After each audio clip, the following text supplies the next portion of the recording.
Olá, eu sou Janene Polidori. Se você não me conhece, eu sou especialista em educação e você pode seguir os meus trabalhos lá no Instagram, no @Janene Polidori ou no Facebook, na página Professora Janene Polidori. No vídeo de hoje eu vou falar um pouquinho sobre a diferença entre teoria e método, do ponto de vista da educação. Mas aí você deve estar se perguntando por que eu estou numa cozinha com uma lasanha industrializada e uma forma.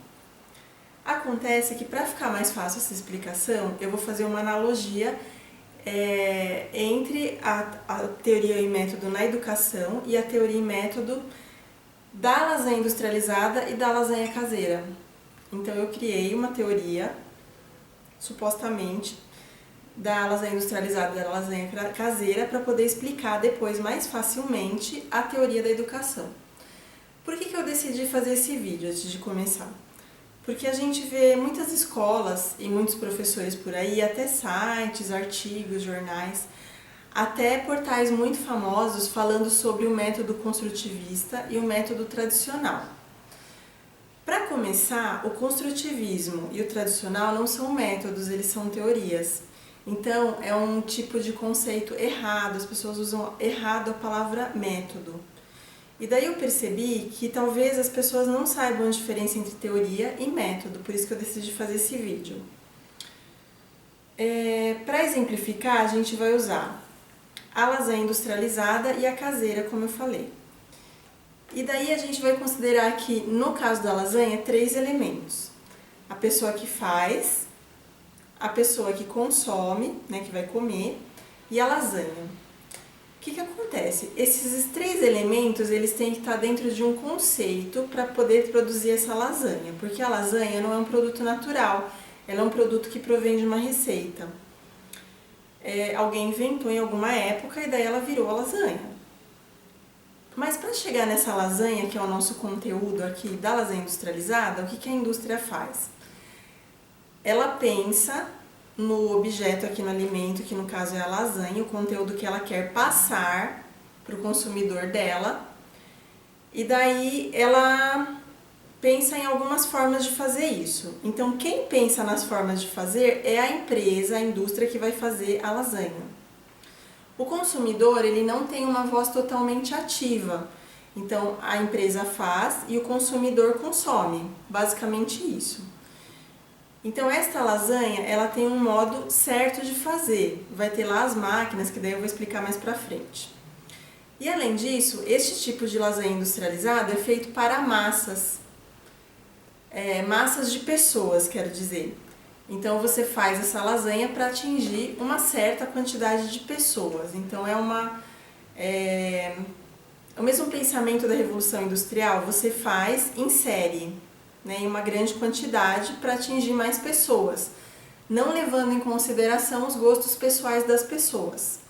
Lógico que a indústria ela vai fazer a lasanha de frango, a lasanha vegetariana, a lasanha bolonhesa, a 4 queijos, e quem vai escolher é o consumidor. Mas é uma quantidade limitada de opções e o sabor não é igual ao da lasanha caseira, vamos combinar, né? Geralmente a gente consome essa lasanha industrializada quando a gente está com pressa ou quando a gente não pode fazer o alimento naquele momento, não pode buscar os ingredientes, não tem tempo, então você consome a lasanha industrializada ou por outros motivos, cada um tem o seu. Já no caso da lasanha caseira, o que acontece? Não tem aqui o conteúdo. Por quê? Porque antes de montar o conteúdo, que seria a lasanha, eu vou priorizar para que eu quero esse conteúdo. Então, qual vai ser o desenvolvimento dele? Lógico que eu vou ter várias receitas que vão me contar isso. Eu vou ter a lasanha de massa de pastel, vou ter a lasanha de massa de panqueca, vou ter a lasanha vegetariana, que é feita com fatias de abobrinha ou até berinjela. E daí vai depender um pouco do meu consumidor final. Se eu vou receber uma visita, por exemplo, que não come carne, eu vou fazer um tipo de lasanha. Se eu vou receber uma visita que está em dieta, eu vou fazer uma lasanha mais light. Então eu vou pensar em ingredientes que possam favorecer aquele visitante. Ou mesmo o meu próprio paladar. Se for uma lasanha para mim, por exemplo, eu gosto muito de lasanha de massa de panqueca. Então eu não vou utilizar uma massa pronta. e nem vou fazer uma massa tradicional. A massa vai ser feita com a massa de panqueca. Então vai depender muito desse desenvolvimento. Então o que acontece? No caso da lasanha caseira, a gente tem intervenções. Então elas vão depender de quem vai consumir, da predisposição de quem está fazendo e dos ingredientes que eu tenho no momento, porque eu também posso usar o que tem na geladeira ou eu posso incrementar comprando coisas diferentes no mercado. Então a gente tem aqui dois tipos de teoria. A teoria da lasanha industrializada, que eu vou fazer o link com a teoria tradicional, e a teoria da lasanha caseira, que eu vou fazer o link com a teoria construtivista, e você já vai entender por que elas são parecidas. Então agora eu vou explicar, do ponto de vista de educação, a teoria construtivista e a teoria tradicional. Vocês vão encontrar vários teóricos de cada uma delas, e daí eles vão considerar 3 elementos diferentes. Igual a gente considerou lá na lasanha, os 3 elementos, que era a lasanha, quem consome e quem prepara. Aqui a gente tem a lasanha, que seria o conteúdo. A gente tem o professor e a gente tem o aluno. Então também são 3 elementos.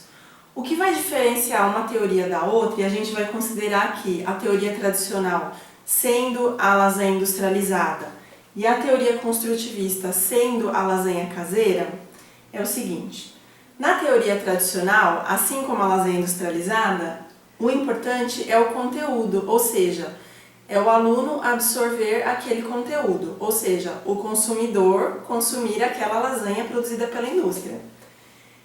Como a ênfase é no conteúdo, o que acontece? O professor, ele é um transmissor de conteúdos e o aluno, ele apenas recebe, então a interação é muito pequena. Tem interação? Atualmente um pouco, mas é uma interação muito pequena mesmo. Então o professor, ele pode levar em consideração alguns aspectos, mas não deixa de ser uma visão do professor ensina, o aluno aprende. Ou seja, a ênfase maior da aprendizagem está no conteúdo, repetindo.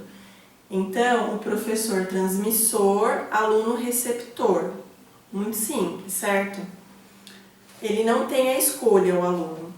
No caso do construtivismo, a teoria construtivista, o que acontece? O importante é o desenvolvimento da aprendizagem. Então, enquanto ali na tradicional a gente estava pensando no ensino, que é como transmitir, porque o importante é o que está sendo transmitido, na teoria construtivista não. O importante é a inteligência que está sendo desenvolvida ali. Então eu levo em consideração o meu aluno. Assim como na lasanha caseira, eu levei em consideração quem viria me visitar. Então, de acordo com as preferências de quem vai comer aquela lasanha, eu faço a minha lasanha caseira. E de acordo com as preferências do aluno, ou seja, o que ele sabe até então e o que ele ainda precisa saber, eu vou fazer a minha aula.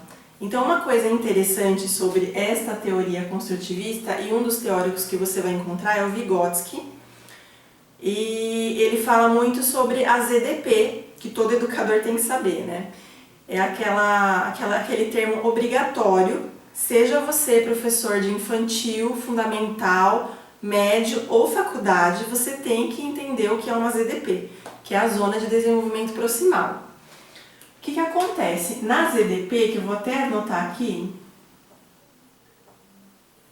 você considera o que o aluno já sabe para poder chegar onde ele possivelmente possa aprender. Então, é uma zona entre o real e o proximal, o que ele sabe e o que ele está preparado para. Então, para fazer isso, a gente tem uma série de recursos na teoria construtivista. Na teoria tradicional, eu não considero que o meu aluno já sabe, porque o importante é o conteúdo. Então, eu pego aquele conteúdo e simplesmente transmito. E daí, você vai entender o que eu vou falar agora. Faz um tempo que as pessoas se perguntam se o professor pode ser substituído por uma máquina. Depende, ele vai agir como uma máquina? Porque aqui na lasanha industrializada o que acontece? Algumas partes da receita, né, então de como ela é preparada na indústria, elas são substituídas por uma máquina. Então, se o trabalho do professor é somente passar conteúdo, o Google faz, vamos ser bem sinceros. Então, mesmo na teoria tradicional, se a escola utiliza, ela precisa fazer algumas modificações para atender ao público, porque a gente não pode ser máquina, a gente tem que ser o agente que transforma a aprendizagem. E para isso você pode utilizar tanto a teoria tradicional quanto a construtivista, desde que você saiba a diferença, você saiba aplicar métodos dentro de e que você tenha noção do seu papel dentro da teoria. No caso aqui da teoria tradicional e da construtivista, eu vou explicar ainda métodos dentro delas, porque alguns métodos dá para utilizar nas duas, com algumas modificações, mas tem métodos que eles foram feitos exatamente para aquele tipo de teoria. Então eles se dão muito melhor com essas teorias. Eu aposto que você vai gostar muito dessa parte do método. Então espero que você tenha entendido até aqui a parte da teoria e vem comigo que agora vem a parte do método. No caso do método, o que vai acontecer?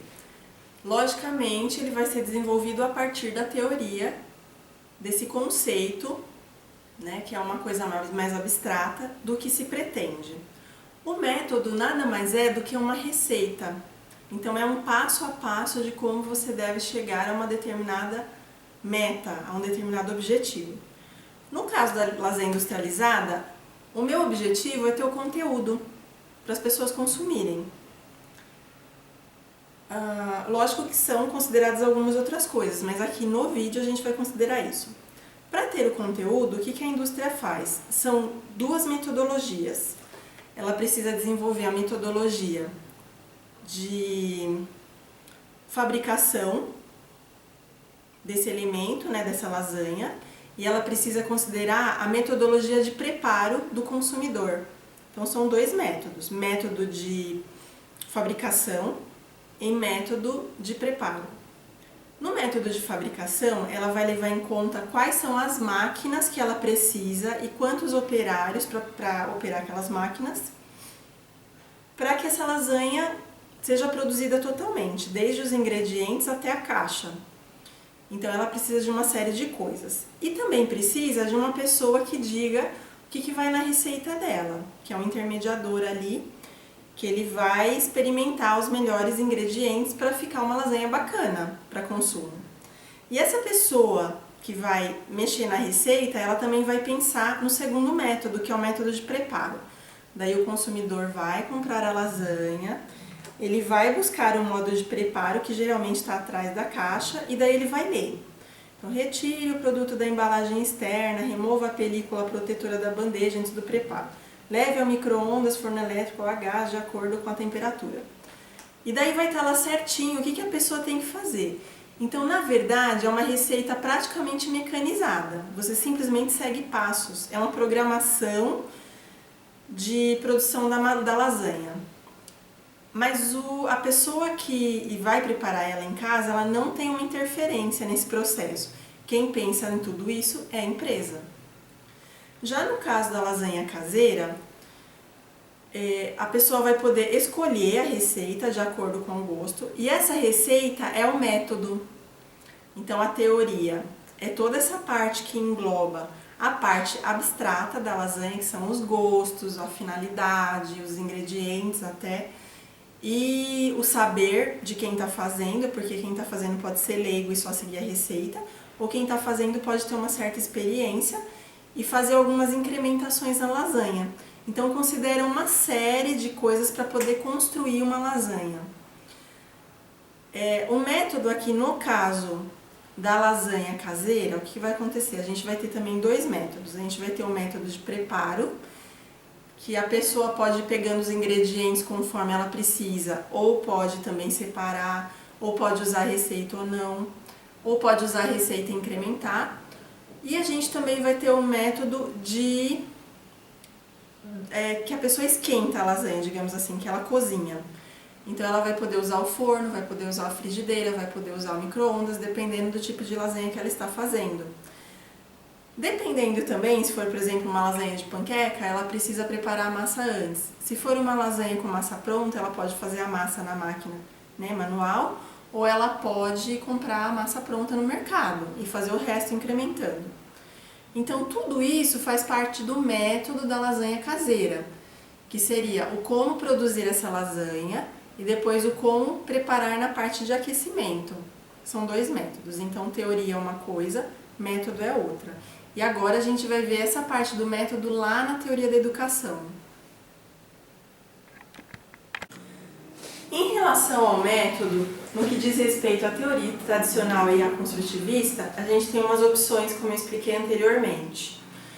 Eu trouxe aqui dois métodos que são assim, mais comuns de utilizar em cada teoria, mas vocês vão encontrar muitos outros, inclusive na alfabetização, porque na alfabetização é um passeio de método, né? Tem os 7 mais famosos, né, que eu falo até no livro O Melhor Método de Alfabetização, que eu conto um pouquinho de cada um deles e qual seria o mais adequado.